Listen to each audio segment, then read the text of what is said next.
Ready na ba kayo sa new tutorial? 2 clips lang kailangan natin. Isang picture, yan, yung pinaka-building o anumang upuan natin. At yung ako na nakaupo, i-overlay natin. Siya ang dapat na nasa baba. Tapos, i-remove background natin siya. So, mag-video kayo na medyo mataas para mas okay yung paglipat nyo. Tapos, i-remove background natin yan. So, napakadali lang nito. After nyo ma-remove background na yan, ipesto nyo na. I-adjust nyo yung picture na kasing haba ng inyong video. Tapos, i-adjust nyo na yan kayo. Medyo kung gusto nyo mas malaki pa. Tapos, i-zoom nyo yung building o ano man.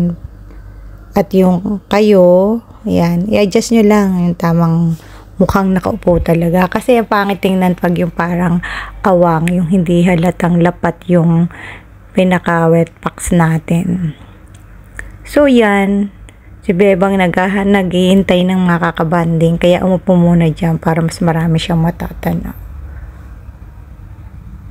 In-adjust ko pa yung color dyan ng bahagya. Para mag-match yung balat ko dyan sa pinaka building na yan, pinupuan ko. Ayan, diba? Pasayaw-sayaw pa ang Bebang. So, ganun lang. Ganun lang kasimple, mga kabebang. Basta, bahala na kayo kung ano mapili nyo. Yung iba, building, ganyan. So, ready to export na yan. Ako, wala akong makita na mas okay na madali ko mapicturean. Basta, i-adjust nyo lang. Palakihin nyo. Basta, i-timing nyo lang.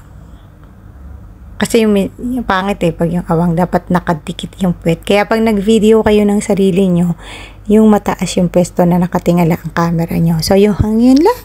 So, huwag kalimutan ng 2K, 4K resolution at 50 frame rate. Hanggang sa muli, sana nakatulong. Bye!